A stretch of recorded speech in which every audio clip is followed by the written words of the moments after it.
Good morning, good afternoon, everyone, and welcome to our webinar today. The title is In Building Wireless, the Evolution of the Next Generation New Utility. We are here today with Rohan Shah from Microlab. If you'd go to the next slide. We will do what we can to answer all your questions during the webinar. If not, we will answer them during the Q&A session. So please go to the GoToWebinar control panel if you'd like to ask a question, and we'll do our best to answer it. We're recording today. We'll publish a link to the recording within a few days. Today's slides will be mailed to everyone, so you'll automatically get them if you're registered. If you'd like more information about this topic, please go to microlabtech.com or connectedremag.com. And welcome everyone today to our webinar. Before we start, I'd like to introduce Rohan Shah, who's a product manager for Microlab. Microlab is a wireless telecom group company, which was founded in 1949 and is a leading component and integrated solutions partner, specializing in RF products that enable signal distribution and deployment of distributed antenna systems, or DAS systems, wireless base stations, and small cell networks. So without further ado, I'd like to introduce Rohan Shah. Rohan, the floor is yours. Thank you, Rich. Good morning or good afternoon, depending on where you could be, and welcome again to the webinar. I'll quickly go over the agenda for this webinar. We will look at the summary of spectrum allocations in 5G deployments. Next, what are the factors driving demand for wireless coverage? We will go over in-building 5G network models and architectures. I will cover neutral host model in more detail. I will visit MIMO technologies under consideration, the impact and considerations for passive intermodulation. I will share some cost-effective deployment approaches. And finally, I will share a brief overview of Microlab. Currently, large number of 5G deployments are happening primarily in the outdoor environment. North America and Asia Pacific are lead regions, with United States and South Korea leading countries for commercial 5G deployments. In terms of 5G demos and trials, over 50 mobile network operators have trialed or deployed 5G networks globally, with a wide range of throughput of 500 megabits per second to 80 gigabits per second. Let's move on to global spectrum allocations for 5G. Globally, after a number of regulatory initiatives succeeded, as with previous generation, new spectrum bands have been allocated or scheduled to be allocated by authorities in most countries to support 5G evolution.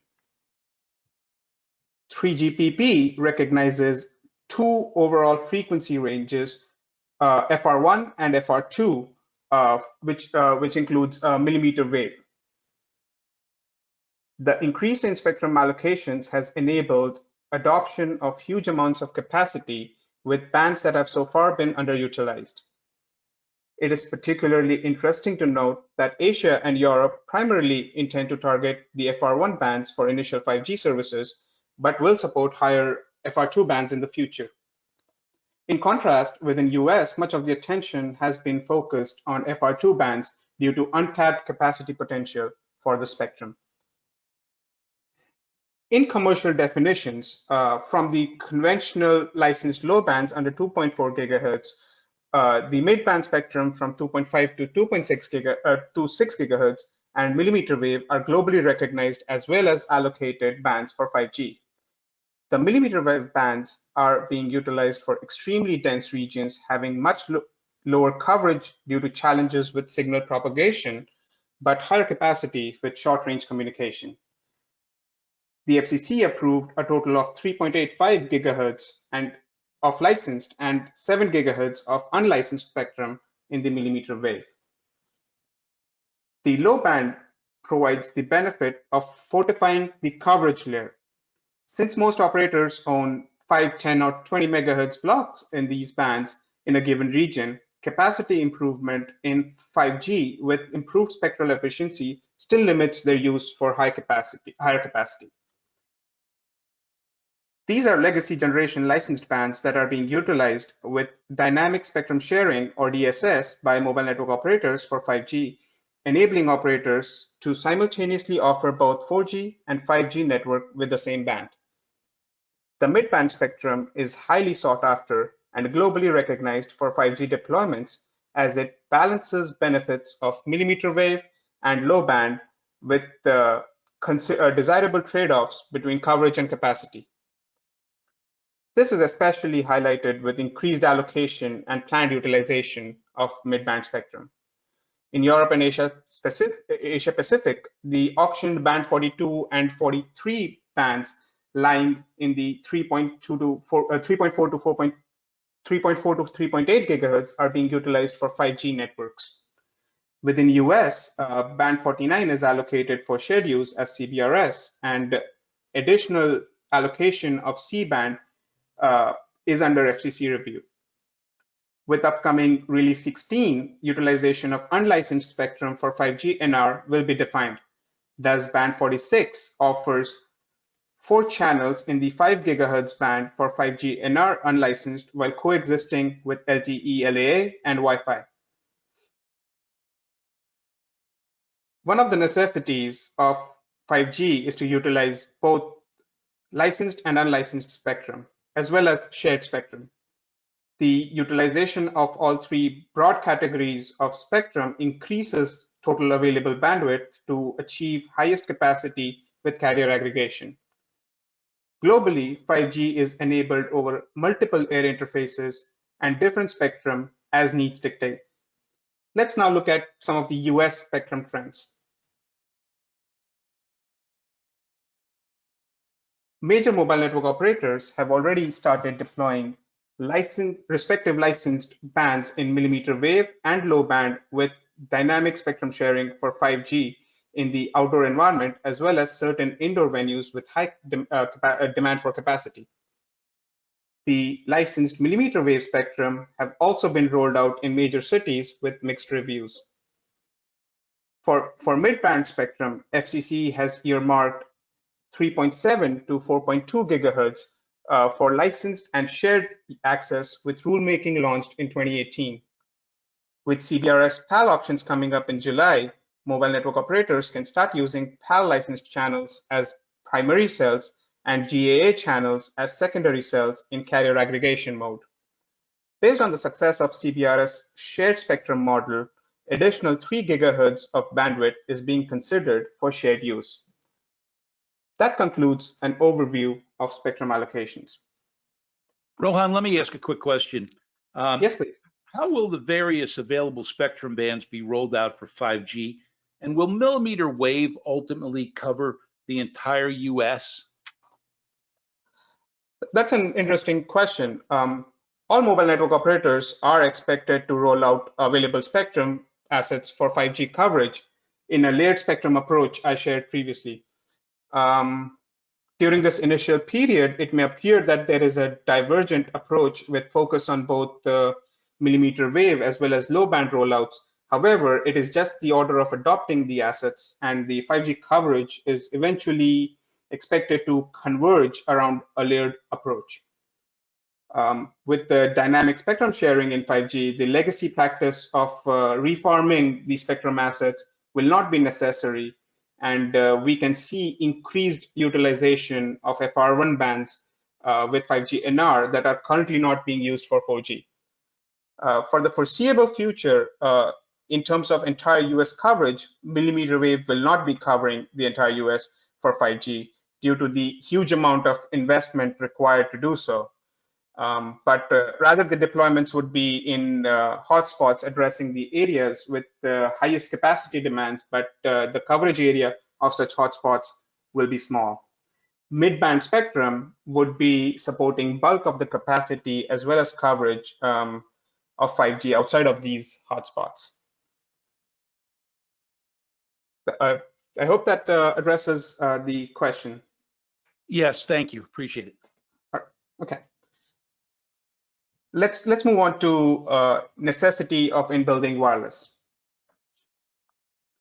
The main driver necessitating in-building wireless coverage is explosion in use of smartphones, tablets, laptops, and wearables in the last decade, accounting for more than 80% of data usage happening indoors. Currently, each individual may carry at least 2 devices that require network connections. Outdoor wireless networks were designed for mobility and outdoor coverage, but are extremely limited to support the increased indoor demand. These limitations are due to limited signal penetration due to building materials such as concrete, steel, energy efficiency materials for LEED certification that attenuate the RF signal, leading to limited indoor coverage. Thus, quality of service inside the building is drastically lower compared to that of the outdoor environment. As higher bands are deployed for capacity benefits, it would only exacerbate the indoor wireless coverage challenge. Growing demand for new use cases, dramatically higher data rates, and lower latency need to drive the deployment to stay ahead of the demand.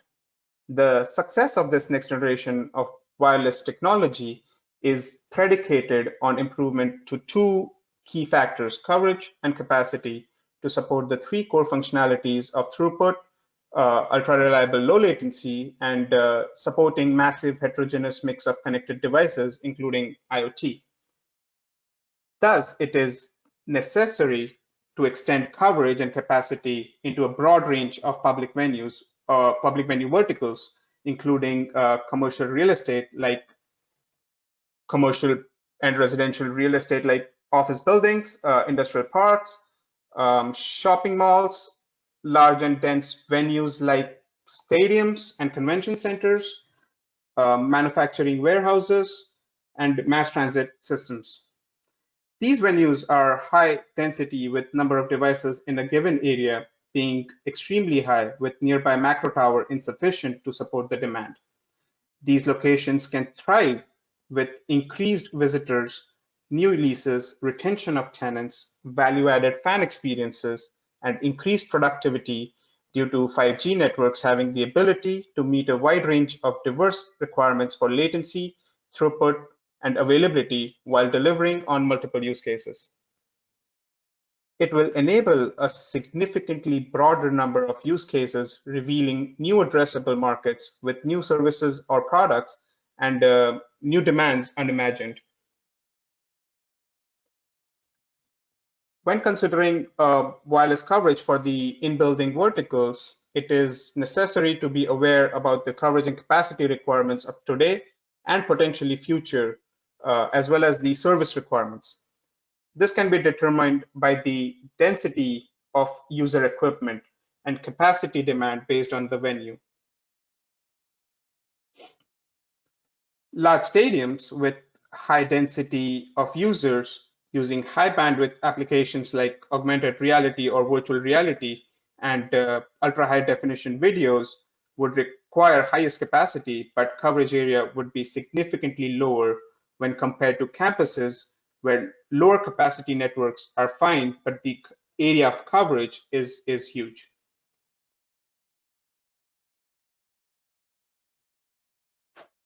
Rohan, I'm sorry, I have another question if I can jump in. Yep. Most connectivity has been provided by macro coverage up to now for all these 30 some odd years or 35 years that wireless has been around. Now the focus is more on better indoor coverage than before. What are the benefits of deploying in-building 5G networks in the current environment? Okay, so the building owners have many benefits of just deploying wireless coverage at their venues. Many surveys already point to tenants being increasingly unlikely to sign the lease agreement without sufficient wireless coverage. Additionally, there are a multitude of services like network for your IoT sensors and additional network services that can be offered, provides paths to incremental revenue on top of the basic rent for the property. The core benefit of of 5G over 4G for in-building network lies in the network slicing on top of the throughput, reliable low latency, and support for many different user equipment provided in the 5G networks. It allows these network allow better bandwidth and control, network control for addressing different services. It also provides commercial tenants opportunity to optimize and redefine some of their business processes in ways where that were either impractical or not possible with the limitations of 4G networks. Even though today the number of devices and the bandwidth required to address the density of devices may be sufficient with LTE network, looking ahead, these networks may not be capable to meet either the capacity or with IoT, the increase in number of active devices on the network. Thank you. Okay. All right. So let's move on to in-building network ownership models. Many venue owners are unsure about how to address their wireless coverage requirements. There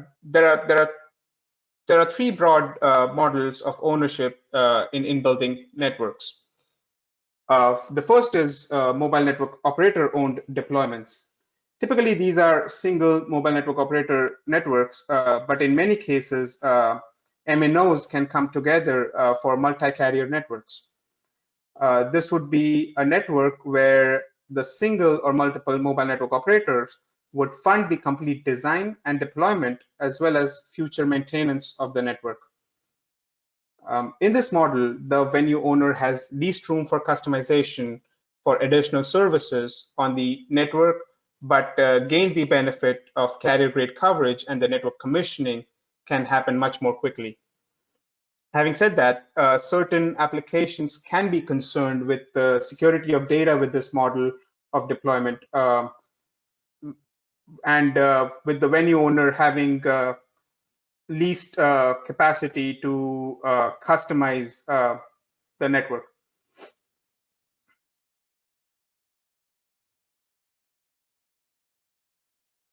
Okay. Second ownership model is the neutral host or third-party owned. With the MNO capex exhaustion for smaller venues and buildings, carriers are unlikely to fund and deploy a network at such sites. The neutral host or third-party owned model is thus gaining momentum, especially with the network densification, where the neutral host companies can come in and they work with the building or venue owner to subsidize some of the cost of network infrastructure, and then potentially share it with multiple MNOs. This model is a nice fit for all stakeholders. The third ownership model is the venue-owned network. These are completely funded and owned by building owners with absolute freedom for customization to add service layers with the wider scope of additional services that venue owners can charge their tenants or visitors. The building owner can sign service level agreements with system integrators for maintenance and operation of the network. Since 2019, all major mobile network operators in US have their own version of processes and partners to facilitate this model of in-building enterprise RAN deployment. Another good adoption of this model is with private LTE, with the primary driving factor being security and control of the network.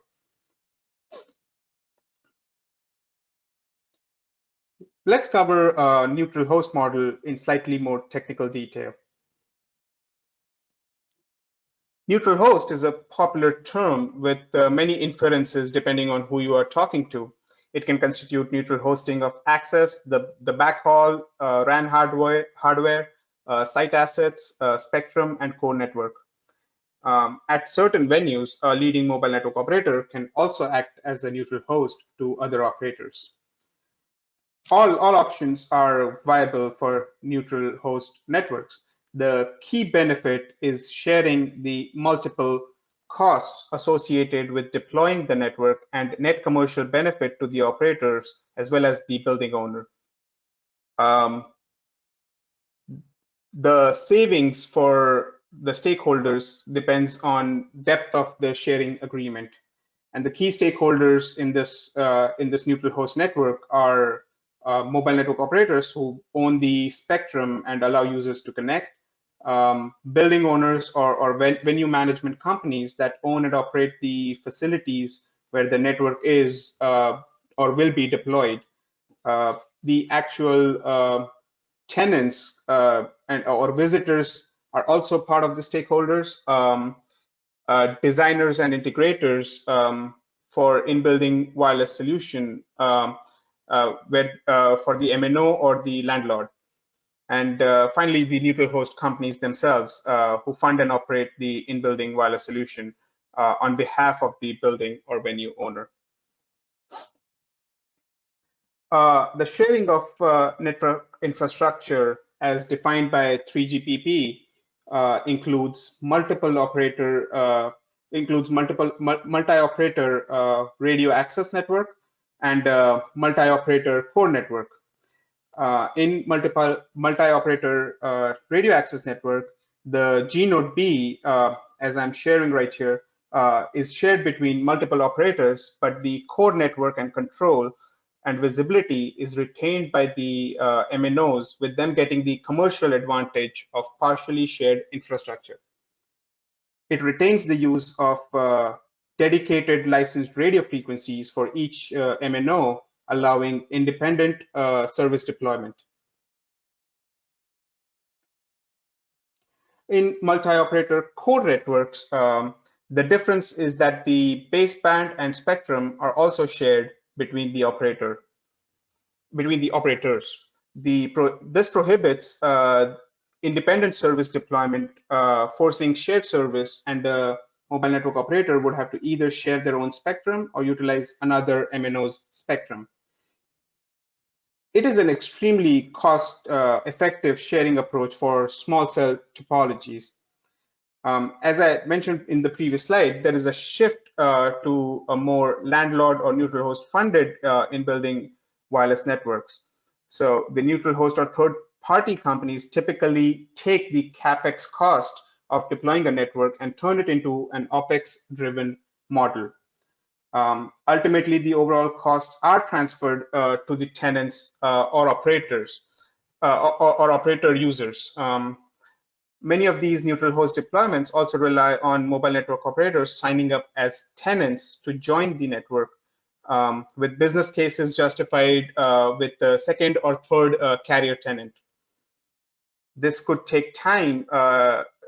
This could take time to come to necessary agreements, and thus scalability of RAN networks with modularity is extremely crucial for cost effectivity for the said neutral host partners. Overall, the adoption of multi-tenant networks for in-building wireless is definitely happening at a much faster rate than it did for macro networks. So Rohan, a question for you.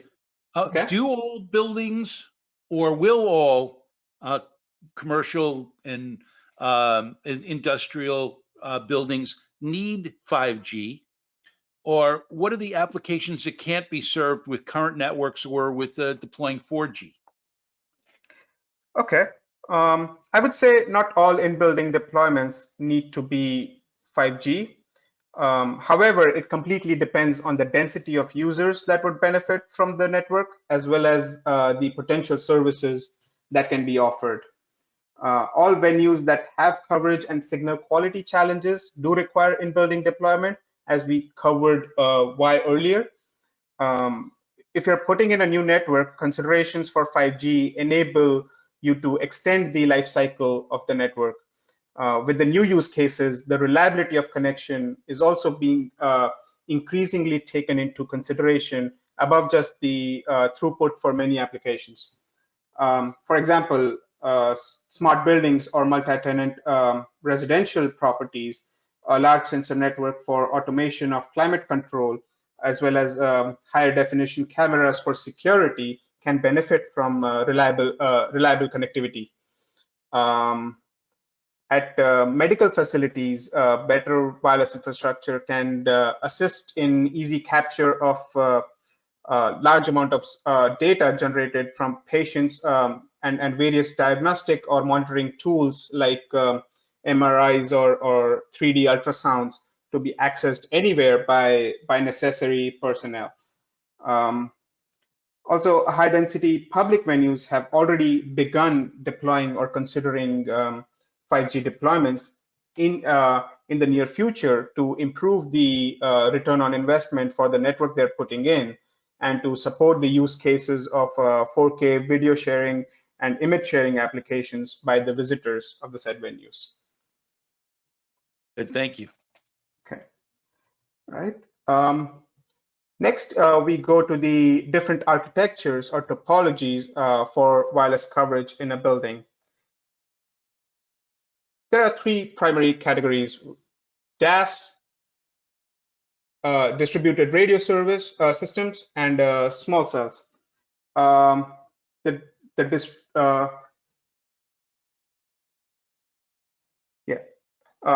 begin with distributed antenna systems. So to solve the lack of in-building wireless service, building owners have increasingly relied on distributed antenna systems as an effective way to ensure both coverage and capacity. DAS networks typically retransmit within buildings and venues where the macro tower is not sufficient to meet the coverage and capacity demand. It involves the use of several antennas as opposed to one antenna to provide wireless coverage to the same area, but with reduced total power. They also provide coverage over specific high-use target areas like airports, convention centers, or tall, highly populated buildings. The signal can be brought in off air, which is gained from a nearby macro tower via an antenna on the roof or through an on-site BTS. DAS includes both passive and active DAS, as well as hybrid DAS. Passive DAS is self-explanatory, with no element in the network being active element except the signal source. As you can see from the image here, all elements in this network are completely comprised of passive components with antennas strategically distributed to provide coverage. All interconnection cables within the passive network are also coaxial cables. In an active DAS, the head end combines all RF into single feeder with power amplifiers being utilized to transport RF from the signal source. So in a DAS network, except the antennas in the network, the baseband unit and the radio are centralized. Okay. Some of the positives of DAS deployments are that it supports neutral host network with the single network supporting multiple carriers and multiple bands by sharing infrastructure. Additionally, it is also a cost-effective approach for extending coverage over very large areas. The limitation of DAS architecture is that they're harder to troubleshoot, and if there are challenges during network commissioning, DAS architecture also faces challenge to scale the network in future for increase or even decrease in capacity or coverage demands. Okay. Second popular in-building architecture is small cells. Small cells are short-range, compact cellular base stations that utilize licensed radio spectrum and are operated and controlled by mobile network operators and/or neutral hosts. They're also known as femtocells or picocells. However, for the purpose of this webinar, I'll collectively refer to them as small cells. These solutions can be readily adopted for high capacity demand. For indoor deployments, small cells can be installed everywhere coverage is needed, as I'm showing here. This topology for deployment also provides the benefit of capacity. as you can see from the image here, the small cells are distributed to provide the wireless coverage. All interconnection cables between the small cells are either Cat5 or fiber cables. In case of small cells, the baseband, radio, and antenna are all distributed within the network. Small cell deployments provide the advantage due to their capability of scalable architecture to support increase and decrease in network traffic or demand. For the evolution of 5G, some small cell vendors have shared that their solutions have the ability to upgrade in future with software update to enable instantaneous access to wider bandwidth from 20 megahertz to 100 megahertz carriers. Small cells are also economical for small to medium-sized buildings as they're easier to troubleshoot. The limitations of small cell architecture is that they're sometimes overkill in terms of capacity to meet the in-building wireless coverage requirements. Additionally, small cell networks have more stringent isolation requirements from the outdoor signals as well. Lastly, no support for neutral host in most cases could result in higher capex cost due to lack of possibility of sharing the infrastructure. However, newer neutral host small cells are now being deployed to overcome this limitation. Okay. The third popular in-building deployment architecture is the distributed radio system. It is an extension of the C-WAN architecture for 5G in-building networks. This configuration meets the capacity and the coverage requirement at a lower capital cost. DRS is also better suited for neutral host deployments due to feasibility for multiple bands as well as multiple carrier networks. In DRS, multiple basebands are pooled in a central location with radio and antenna being distributed in the network. The pooled baseband units or BBUs can also be virtualized for a vRAN configuration or virtual RAN configuration, which allows for more effective management of traffic and interference with coordination. The advantage of this topology is that it is extremely economical for large buildings for extending coverage over mid-sized areas with the ideal trade-off for capacity and coverage. This is due to the lower capex cost with shared infrastructure with multiple carriers, allowing for a converged network. The limitation of distributed radio system include dedicated front haul and slightly more challenging to troubleshoot than the network than small cells. Okay. Yeah, Rohan, I've got another question for you. Okay. We heard about 4G coexisting with 5G initially.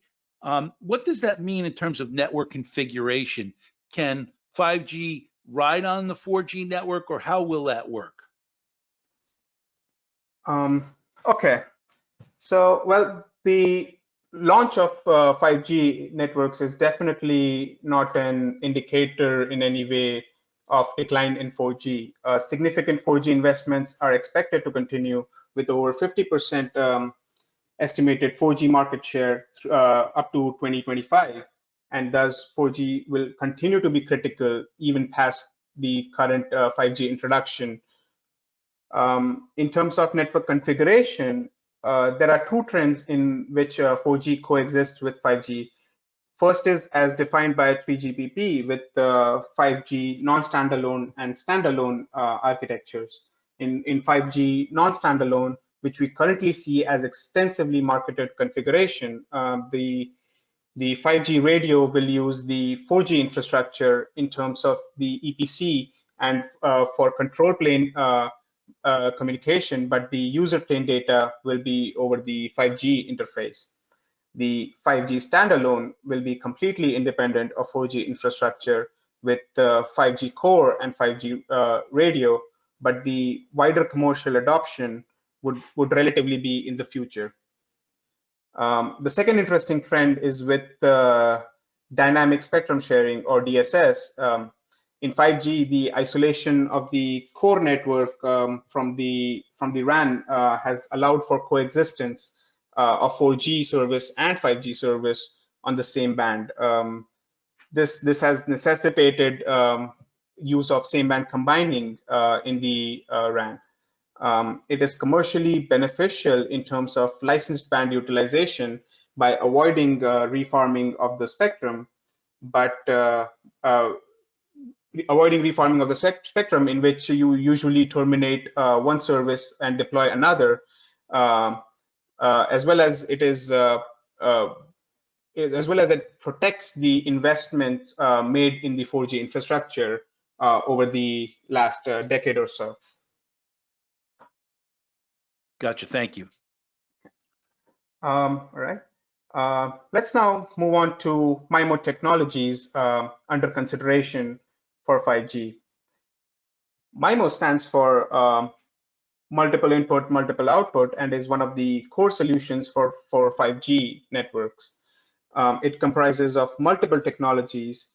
However, MIMO can be summarized as a wireless network that allows the transmitting and receiving of more than one data signal simultaneously over the same channel. MIMO has existed long before adoption of 5G, almost since 3G, and in cellular wireless applications, and almost since 1980s theoretically. MIMO achieves higher throughput and higher reliability by using multiple antennas for transmitter and receiver, and it is a key technology in today's wireless communication systems. There are four prominent variants of MIMO: spatial diversity, spatial multiplexing, massive MIMO, and full dimension MIMO. In spatial diversity, the same signal is sent over multiple different paths to improve the signal to noise ratio, or also known as spatial diversity gain. In contrast, spatial multiplexing, different signals are sent over different paths at the same time. In spatial multiplexing, it can be expected to get double the throughput with 2x2 MIMO, or quadruple the throughput with 4x4 MIMO. However, the throughput improvement is about half the theoretical expectation, even though the number of antennas is doubled or quadrupled. This is due to the computational overhead involved and the lower transmit power per radiating element, since antennas must share the RF power between them. Massive MIMO is a core part of 5G radio technology, using newer multi-element antenna arrays to create multiple high-capacity beams. The number of user equipment beams is called a rank indicator or index. Massive MIMO is significantly different to conventional single or multi-user MIMO, as the number of base station antennas is almost greater than 10. The FR2 or millimeter wave 5G systems deploy a large scale antenna arrays to mitigate severe propagation loss in the millimeter wave band, and additionally, many successful trials have been conducted with the mid-band massive MIMO to validate capacity improvement. Utilization of millimeter wave bands stipulate the use of massive MIMO. The limited propagation of such signals relative to those used in 4G networks will also demand the use of beamforming to direct as much of their energy towards the user equipment as possible. In full dimension MIMO, it takes into consideration the elevation domain along with the azimuth domain for 3D spatial channeling to allow beam steering of signals in the direction of the user equipment. there are still challenges like crosstalk between transmitter and receiver, and antenna spacing and reflections within the enclosure that still need to be overcome for wider adoption of MIMO in 5G, with many research topics currently being active.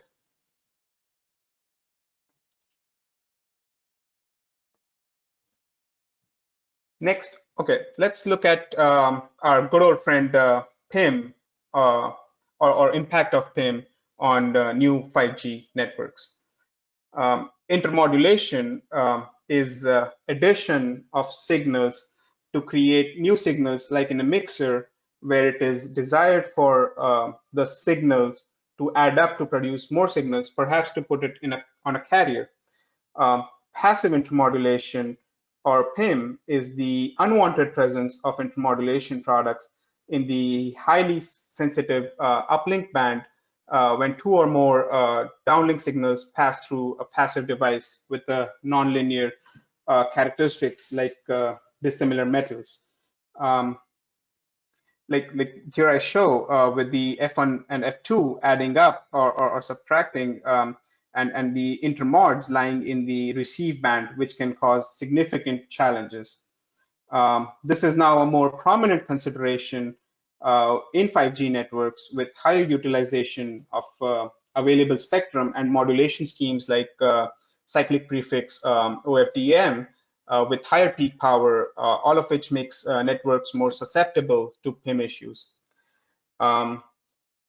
If PIM is allowed in the receiver path, it results in system performance degradation, since it reduces the receiver sensitivity and could also inhibit communication completely. System level PIM can be minimized by selecting components with attention to mechanical design, material selection, and manufacturing processes. Also, network designers need to consider harsh outdoor environments like coastal regions and tunnels, where higher humidity, wide temperature range, and salt can cause rust in the network components over time, which again generates PIM.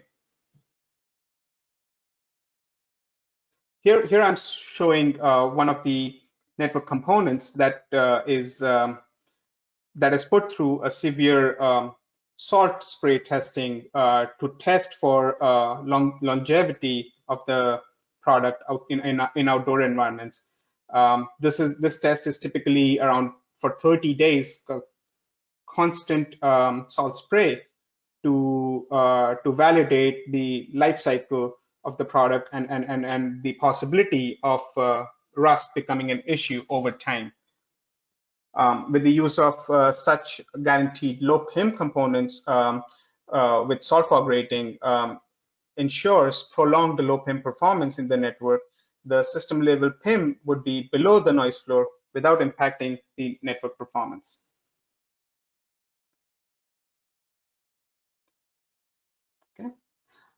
Okay. Next, we go over some of the cost-effective approaches to deployments. Now, cost effectivity of a deployment typically has multiple layers and a lot of intrinsic factors that contribute to the total cost beyond just the initial value of network components.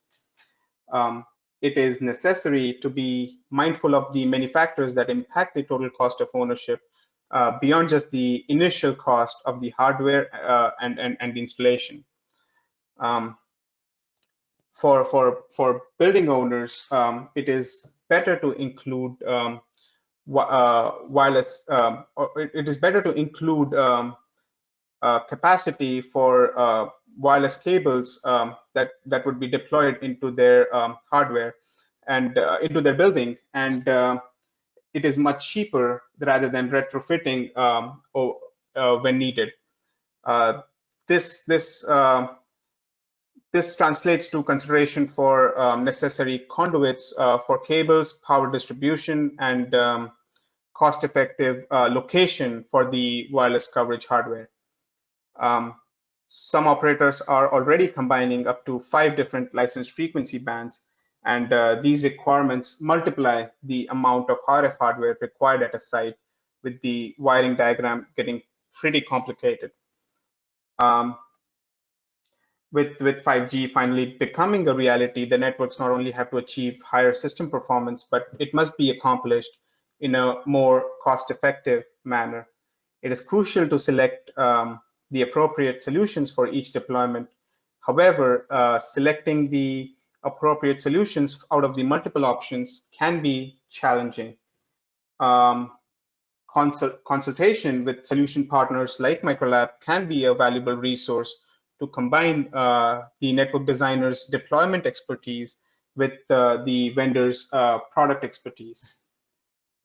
Additionally, to reduce the scale and frequency of potential rip and replace of the network, deploying wideband solutions enables you to maximize the available spectrum utilization with carrier aggregation and utilize all available bandwidth for 5G throughput benefits.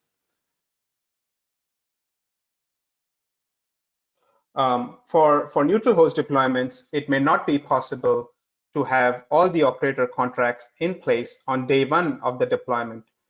Modular solutions like for combining RAN radio heads for RF distribution allow for simpler addition of new tenants into the network instead of a redesigned or a rip and replace. The benefit of modular solutions is that they can be easily upgraded for future requirements, alleviating some of the unknowns of initial costs when the number of carriers joining or the site upgrades are undefined. The significance of PIM on system performance cannot be overstated, and a major challenge is to achieve the prolonged low PIM performance in an outdoor location at your venue. Thus, as I shared before, deploying the network with solutions designed with greater emphasis on reliability assists in reducing the risk of performance degradation and additional cost of upgrade or troubleshooting. Rohan, we had a question that I thought before we leave the PIM topic that I would ask you before we take questions. The question was, can you explain further the relationship between PIM and the modulation scheme? Way over my pay grade, but I'm sure it's one that you can handle. Okay, so the modulation schemes like cyclic prefix OFDM increases the peak power of RF signal, and with the increase in peak power of the RF signal, the probability of impact of PIM also tends to increase. Therefore, it is necessary to be considerate of PIM. Therefore, it is even more necessary to be considerate of PIM with the newer modulation schemes. Gotcha. Okay. Go ahead. I'm sorry, I didn't mean to interrupt you. Okay. All right.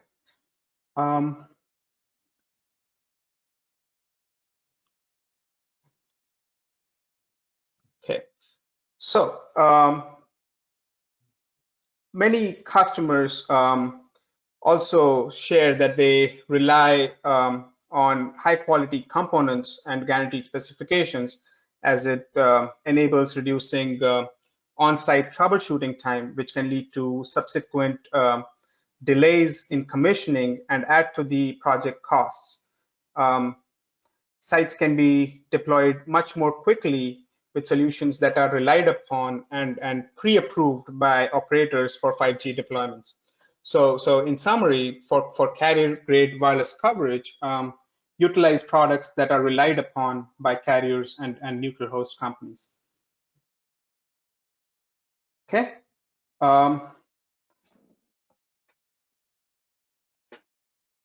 Okay. So let me cover a brief overview of Microlab.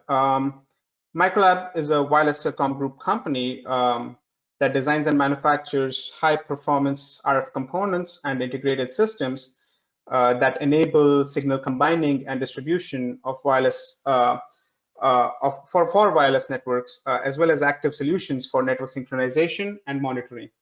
Our mission is to provide our customers with products that deliver superior performance time after time. Microlab product portfolio comprises closely to 1,000 products that address various customer-specific needs. Microlab product portfolio also addresses global applications like cellular wireless, public safety, military, and healthcare. So I have 2 more questions from the field Okay. that I'd like to ask. Was there more you wanted to cover about the product line from Microlab? Yeah, just give me like a minute, and I'll. Okay. So we constantly release new products based on market demand, and we work closely with customers on their site-specific needs. If you do not have a standard product to cover your needs, we offer customized encapsulated solutions to optimize size and performance based on unique requirements. Finally, we offer GNSS network synchronization products for timing networks, as well as smart passives for active monitoring of the network. Okay, so Good. that concludes my webinar. Thank you for attending. We've discussed the spectrum trends for 5G. We revisited the necessity of in-building coverage and what it entails with 5G. We looked at the network ownership models as well as network topology models, and we have discussed the pros and cons that each option carries. We took a deeper dive into neutral host networks and benefits of sharing the infrastructure to alleviate some of the costs of network densification. And finally, we looked at some considerations for cost-effective deployments. Thank you again, and I now hand it back over to Rich. Good. Thank you, Rohan. That was great. We had 2 questions from the field that I'd like to ask you. The first one was, how would the deployment change based on which carrier and what 5G bands they have? Example is T-Mobile versus AT&T. How would the deployment change?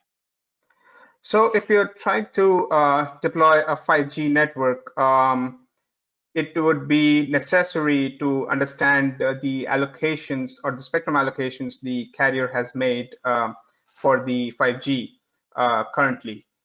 Second would be that it is not significantly different.